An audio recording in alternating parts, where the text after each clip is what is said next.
Olá pessoas, meu nome é Márcio e estamos aqui para um vídeo de dragões, de House of the Dragon. E do que consiste esse vídeo?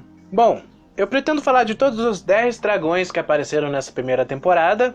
Esse vídeo vai ter spoilers de Casa do Dragão, porém, não pretendo dar spoilers do futuro da série, né? Por causa do livro Fogo e Sangue. Aqui eu só pretendo falar do que foi mostrado nessa primeira temporada, ou trazer um ou outro detalhe que conto nos livros, mas nada do futuro. Se algum dragão for morrer no futuro, eu não vou dizer aqui.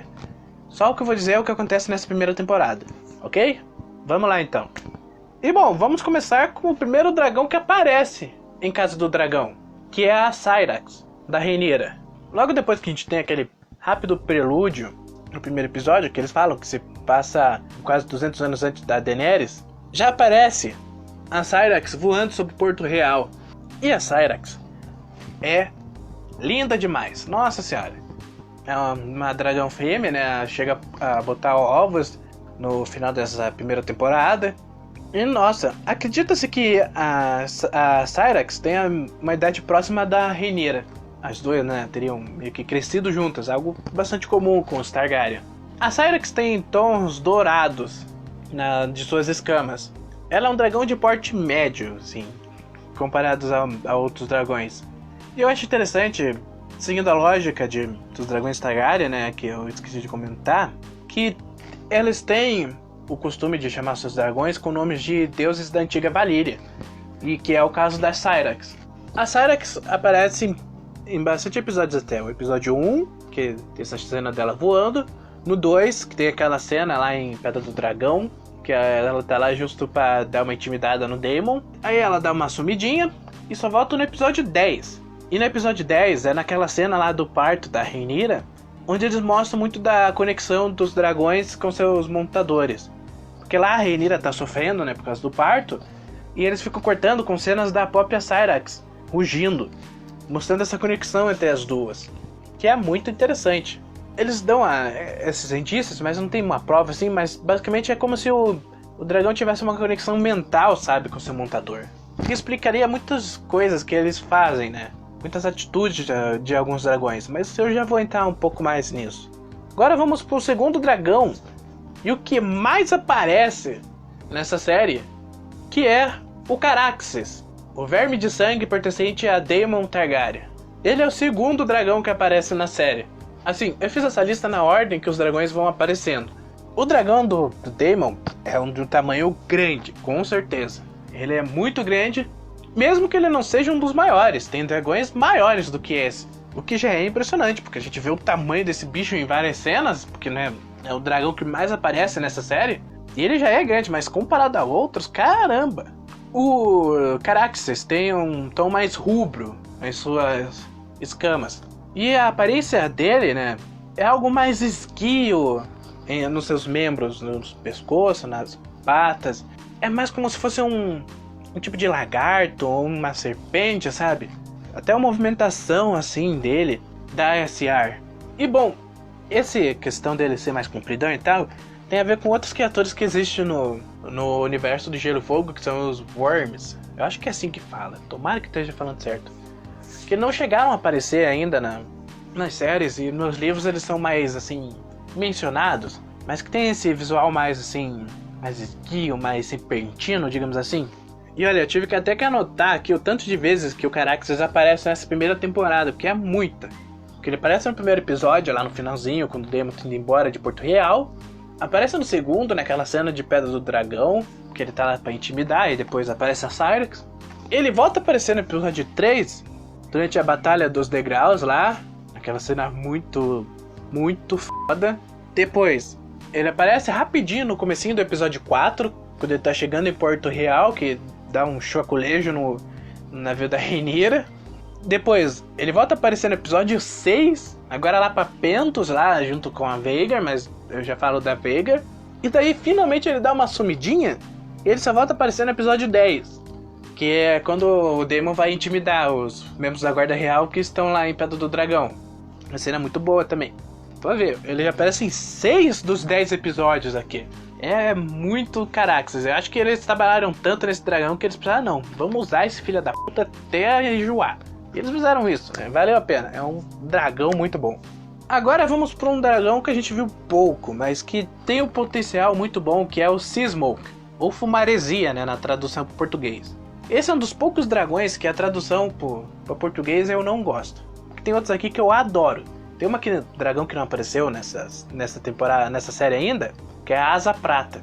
Adoro o nome dela em português. Em inglês acho que é Silverwing, mas eu prefiro a Asa Prata. Ou a Bailalua. Bailalua, mano, que nome maneiro. Em inglês é Moondancer, alguma coisa assim. Bailalua pra mim é genial. Mas o Seasmoke eu prefiro em inglês mesmo, que é um nome bem melhor. E o Seasmoke era a montaria do Laenor Velaryon. E era, né? Porque o Laenor, ele criou aqui um caso curioso com seu dragão, que é um dos primeiros casos de abandono de dragão. Que normalmente a gente vê o dragão e o seu montador ser separado por causa da morte de um deles, sabe? Normalmente é o montador que morre e o dragão continua. E pro dragão é relativamente normal, né? O dragão vive centenas de anos, é até natural ter mais de um montador. Só que no caso do Seasmoke é diferente, porque ele foi abandonado, sabe? As pessoas lá acham que o Laenor morreu, mas a gente sabe que ele só largou o dragão dele lá. É um caso bem interessante, porque assim, o Seasmoke reconhece que ele tá largado lá, então ele pode querer ter um novo montador. Isso eu acho bem interessante, então eu tô bem ansioso pra ver como eles vão trabalhar isso na próxima temporada. O Seasmoke é um dragão um pouco mais cinzento, e misturado com um azul, assim, um azul bem clarinho. Mas tem umas escamas meio rosadas, assim, nas asas. Acho que é um dragão dos mais bonitos, sinceramente, eu adoro o visual dele. E assim como a Syrax, ele é um dragão de tamanho médio, assim. Bem menor do que o Caraxes, sem dúvida alguma, mas ainda assim, um dragão, né? Não é pouca bosta. E vale ressaltar que ele já tem experiência em batalha. Que ele tava lá lutando nos degraus junto com o Caraxes. Primeira vez que ele aparece é no episódio 3, que é justamente lá durante a batalha, que ele aparece lá voando e o Laenor fala lá o Dracarys nele, e queima tudo. E depois desse terceiro episódio, ele só volta a aparecer no episódio 5, que é bem rapidinho, quando eles estão chegando a Rhaenys e todo o pessoal lá, Velaryon, tá chegando em Porto Real, e mostra lá a Meleys e o Seasmoke voando, justamente para chegar lá pro casamento da Rhaenyra com o Laenor. E depois ele some, né, porque o próprio Laenor depois de um tempo some, então o Seasmoke é um dragão bem interessante para ver como que eles vão trabalhar daqui para frente. Agora vamos para Meleys, a dragão de Rhaenys Targaryen. A Meleys acho que é um dos mais bonitos também, junto com o Seasmoke. Nossa, dragão vermelho, eu tenho uma queda por dragões vermelhos, nossa. Assim, como o Caraxes é de um tom rubro, a Meleys é um tom mais assim, mais escarlate, sabe? Um pouquinho mais leve, meio rosa em algumas partes. E ela não é tão grande, até é um dragão de tamanho médio, assim. Eu chuto que deve ser do tamanho da Syrax, mais ou menos. Mas eu adorei a Meleys, de verdade. Ela chama ela de Rainha Vermelha, cara, ótimo nome. Apelido, né, quer dizer, pra Meleys. E ela aparece pela primeira vez no episódio 5, nessa cena que eu acabei de comentar do Seasmoke da Meleys voando pra Porto Real. Coisa rápida, mal dá pra ver ela. Dela dá um sumiço, normal nessa série, e só volta no episódio 9, naquela cena maravilhosa da coroação do Aegon, que ela destrói tudo e aparece lá ameaçadora pra caramba. A gente vê bem mais de perto ela e, nossa senhora, é muito bom. E daí depois, no último episódio, ela dá um tchauzinho rapidinho, naquela cena, né, que o Jaehaerys está indo lá pra Winterfell, o Lucerys está indo pra Ponta Tempestade, e a Rhaenys com a Meleys vão ir lá pra Guela ficar de olho nos navios que vão ficar transitando por lá. Daí é a última vez que a gente vê ela. E bom, já que eu falei do Jaehaerys, vamos falar do dragão deles, o Vermax.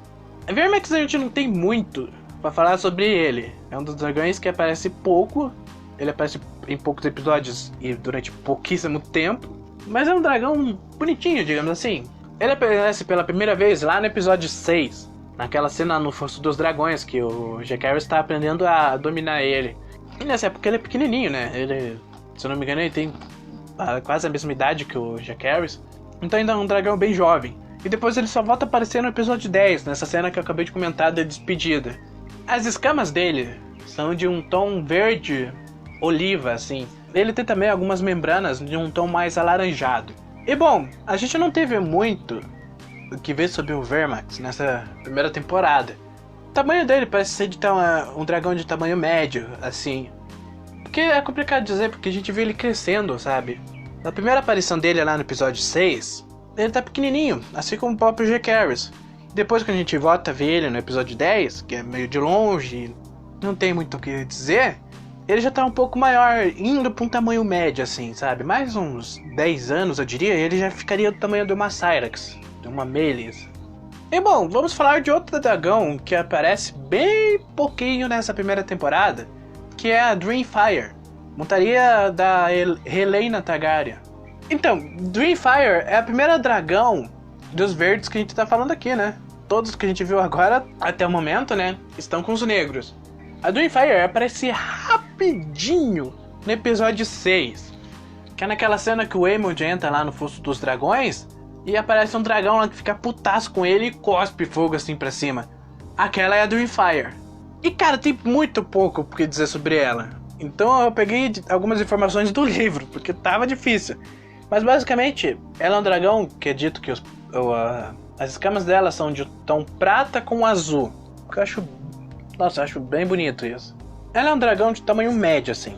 Eu diria o tamanho de um Seasmoke da vida, assim.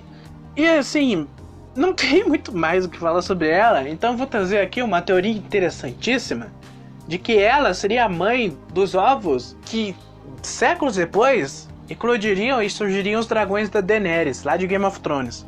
Eu adoro essa teoria, que basicamente mostra que a Dreamfire tinha, né, botado 3 ovos. Só que daí, afanaram esses ovos aí, passaram a mão e levaram lá pro outro lado do Mar Estreito, lá pra Essos e dessas paradas tudo lá do outro lado. E teriam vendido esses ovos por lá, em troca de muito ouro, sem dúvida alguma. E aí tá, é curioso que séculos depois, a Daenerys estava por aquelas regiões e acabaria recebendo 3 ovos de presente, né? E eu acho interessante porque a gente viu pouco da Dreamfire, e aqui acho bem interessante, olha só, que ela lembra levemente o visual dos dragões que a gente viu lá de Game of Thrones. O Rhaegar, o Drogon, o Viserion, eu não lembro o nome do outro lá, mas é aquele que morre. Então eu acho bem interessante se numa segunda temporada aparecer um pouco mais da Dreamfire e a gente realmente vê ela mais parecida, sabe? Nossa, eu ia adorar se fosse uma cara de um Drogon da vida. Então, por favor, Gabriel, faça acontecer essa teoria maravilhosa. E bom, o primeiro dragão dos verdes já foi? Vamos para o segundo deles, que é a nossa tão amadamente odiada Vhagar. Essa aqui tem história, essa aqui... Nossa! Começar que ela é o maior dragão dessa época aqui. Enorme para uma caralha. Nossa senhora, que dragão grande. E pelo que a gente viu na série, ela tem já um tom de pele verde, mas de um verde mais escuro, assim. Um pouco mais musgo, digamos assim. E nossa senhora, que dragão grande da porra, né? Sejamos sinceros. É enorme, cara. Na primeira aparição dela lá no episódio 6, ela aparece voando junto com Caraxes e a gente já vê a gigantesca envergadura dela. É muito grande mesmo. E ela se torna a montaria de quem? De Aemond Targaryen. Aquele caolho FDP. Mas que tem um lugarzinho pequenininho nos nossos corações. Pequenininho assim. Aqui. E cara, a Vhagar tem uma puta história, né? Nossa senhora. Ela chegou com um conquistador em Westeros. Ela foi montaria da Visenya, que é a irmã barra esposa do Aegon Conquistador. E ela já participou de muitas batalhas. Nossa senhora. Essa tem currículo. Depois da Visenya, ela passou um bom tempo como selvagem por aí, voando por aí durante décadas, até que ela foi montada pela Laena Velaryon. Olha só as Velaryon de novo aí. E que daí, né, ela foi para lá pra Pentos, junto com o Daemon e o Caraxes. E nesse período que ela tava lá, que aparece no episódio 6, ela parecia estar bem de boa. Não tava irritada nem tanto. E tem aquela cena linda, né, da morte da Laena, que ela implora pra Vhagar tacar fogo nela lá e tal. E a Vhagar parece hesitar, como se estivesse com carinho, mas depois ela meio que aceita, percebendo que a sua montadora tá sofrendo. É uma cena linda, uma das melhores da temporada, sem dúvida alguma. E aí depois, logo no episódio seguinte, episódio 7, ela volta a aparecer, com destaque, né? Porque daí ela é montada pelo Aemond. E aqui, ela já muda. A gente vê que tem essa transição. que ela parecia mais carinhosa no episódio 6, daí no episódio 7 ela tava mais isolada, né, questão de luto, né, a montadora dela acabou de morrer. E depois desse episódio 7, quando ela volta a aparecer lá no 10, ela tá muito p****, nossa senhora. Mano, o Emoji, claro, tem culpa porque ele incita ela, mas ela também tava com sangue nos olhos, né? Ela tava bem furiosa, mas é complicado dizer porque ela é um dragão que já participou de tantas batalhas que ela já deve ter se acostumado à luta, né? A porrada, essas coisas assim. E ela tem um papel gigante nisso porque ela é a maior dragão que tem. Não há o que dizer sobre isso. Não tem ninguém maior do que ela nessa época. Então ela tem muita importância durante esse período, que é uma guerra onde dragões são tão importantes. Agora vamos para outro dragão que apareceu quase nada, que é Sunfire, a montaria do Aegon II, o arrombado. Por mim devia ser esse o título dele, bota lá no livro lá, Aegon II, o arrombado. Tava ótimo pra mim. E cara, a Sunfire aparece uma necas assim, ela parece até menos que a Dreamfire, mas aparece. Que é no episódio 7, justo lá no velório da Lena, que tem uma cena lá que tem um monte de dragão, eu não identifiquei todos, mas temos lá a nossa querida Sunfire, única imagem que temos desse dragão. De longe dá pra ver que tem tipo uns chifrinhos assim em destaque, assim. Achei interessante esses chifrinhos. Curti, achei legal. A Sunfire é de um tom dourado, com alguns detalhes em rosa, assim, bem bonito. E dizem que é o dragão mais belo que já apareceu por lá. Eu tenho minhas discordâncias com isso? Tenho, mas quem sou eu, né? Deixar eles acreditarem nessa mentira aí. Ela tem um tamanho médio, né? Tamanho de uma Meleis da vida, coisa assim. E não tem muito o que dizer sobre o Sunfire, não.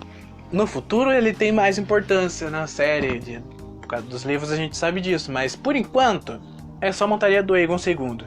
E cara, nossa, eu tenho muita questão com essa filha da mãe desse dragão, que eu fico pensando que desgraça que esse bicho já passou na mão do Aegon II. Não sei se você se lembra lá no episódio 6, que o Aegon tá fazendo aquela bodega lá na janela. Será que ele já fez isso em cima do Sunfire? Eu fiquei real me perguntando isso. Será? Eu não duvido nada, aquele cara era doido. Mas vamos agora para um outro dragão que aparece só em um episódio pouquíssimo, mas que é um dragão que tem seu peso, que é o Vermithor, a antiga montaria do velho de rei Jaehaerys I. Ele parece uma nheca naquela cena do episódio 10, que particularmente eu acho que ficou levemente deslocada, acho, mas ok, não vou reclamar, foi legal ver ele. Vale lembrar aqui que o Vermithor é o segundo maior dragão dessa época, ele só perde pra Vhagar nesse quesito de tamanho, então o bicho é parrudo, né? E ele tem um apelido de Fúria Bronze, ou Fúria de Bronze, dependendo de como você traduz, justamente por causa do tom das escamas dele, que são, né, de bronze e tal. E assim, é dito que ele tem um pouco mais de 100 anos de idade nessa época da dança, então é outro dragão bem antigo, que deve ter nascido logo depois que o Aegon conquistou o Westeros. E bom, ele foi montaria do velho rei durante muito tempo. Com certeza foi algo assim, décadas assim que passaram juntos. Eu não lembro agora o tanto de anos que foi. E o velho rei viveu bastante, né? Velho rei. E por isso o Vermithor é muito mais adepto a novas pessoas próximas dele, assim, sabe? Ele não é tão selvagem assim. Por isso, aliás, que provavelmente o Daemon conseguiu chegar perto dele sem virar um churrasquinho. Um detalhe importante, né, já que a gente não tem muita informação dele na série, mas vale lembrar que a mulher do velho rei, né, também era montadora de dragões. Ela montava a Asa Prata. Então o Vermithor e a Asa Prata acabaram criando um carinho entre eles, sabe? Então não sei se dá pra dizer que são um casal, mas eles são muito assim próximos. Agora nós vamos pro 10º e último dragão que aparece nessa série, que aparece no episódio 10, que é o Arrax, do nosso tão querido e falecido Lucerys Velaryon, que foi de comes e bebes, como diriam na internet. É complicado falar do Arrax, ele parece tão pouco, mas tem seu peso. O Arrax tem uns tons meio cinza, meio azuis assim, não deu pra ver muito dele, né, mas achei bonito, achei bonitinho o dragão. Ele é um dragão pequeno, mas assim, ele tem basicamente a mesma idade que o Lucerys Tinha, né? Então faz sentido ele ser pequeno assim. Acho que é o mesmo caso do Vermax. Com o tempo ele ia crescer, ia ficar um tamanho mais normal. Mas não teve, né? Não teve essa chance. Caras, ele é o primeiro dragão a morrer durante a dança. É o primeiro. E a morte dele marca uma mudança bem real na guerra, porque é a partir daí que começa a acontecer pra valer os combates. Isso é bem interessante. E a gente vê, né, que na série tem esse plus a mais, que a gente viu que ele não obedeceu tanto assim o que o Lucerys disse. Que o Lucerys queria só fugir, mas o Arrax foi pra cima da Veiga lá, cuspiu fogo na cara daquela filha da mãe. E foi muito bom, eu adorei aquela cena, mas também, né, teve consequências bem pesadas, que foi a morte dele. Aquela morte horrível, que a Veiga só surge do nada e nhau! Passou-lhe a dentada. Só caiu os pedaços dele assim no mar. Nossa senhora, que cena! E essa cena, aliás, que eu deixei de comentar antes, mas tô comentando aqui, é pra mostrar que a conexão entre dragão e o seu montador não é 100%. Tanto por Aemond e a Veigar, tanto por Arrax e o Lucerys, foi demonstrado isso. Dragões podem obedecer a seus montadores. Normalmente obedecem, mas eles são animais, eles têm seus instintos de sobrevivência. E quando o instinto pede para tomar o controle, o instinto toma o controle. E foi o que provavelmente houve ali naquele final de episódio 10. O instinto tomou conta, tanto do Arrax quanto da Veigar, e eles agiram. O Arrax foi pra cima, ele peitou e acabou pagando caro por isso. Esse é um ponto interessante, vamos ver, né, se vão explorar isso mais pra frente, espero que sim. E bom, antes de terminar, eu queria dar um plus aqui, que é da caveira do Balerion, que aparece, lá no episódio 1 já aparece essa caveira, e depois, durante a série ela vai aparecendo outras vezes e tal. E por que esse plus? Porque o Balerion, ele era o maior dragão que já existiu, né, que eles dizem que já existiu, né. Então pensa que a Veiga já é grande para um caralho daquele jeito, o Balerion era mais. A gente vê a caveirona lá dele, sinistrona. Nossa, eu quero muito que eles façam uma série da conquista do Aegon. Eles devem fazer depois de House of the Dragon, eles vão fazer com certeza. Nossa, fácil. Mas por favor, façam e mostrem a Veigar mais jovem, né? A Veigar com 100 anos a menos, né? No auge. E o Balerion, né? Porque o Balerion é grande para uma porra. Então pensa que interessante seria isso. Dizem, né, que até o céu escurecia com as asas do bicho. Então pensa num maluco gigante que era esse troço. Mas bom, pessoas, por hoje é isso. Eu pretendo ainda fazer um outro vídeo sobre dragões, mas dessa vez sobre dragões na literatura. Tem muito, nossa, tem muito dragão. Esse vídeo vai me dar trabalho, mas vai ser tão bom fazer. Que eu adoro dragões. Adoro dragões. Me siga nas minhas redes sociais, que devem estar passando aí na tela agora, principalmente no Instagram. Segue lá que eu vou ficar bem feliz. Curte, compartilha, comenta, se inscreve, blá blá blá blá blá nesse vídeo. Espero que tenha gostado dele. E bom, é isso. Até!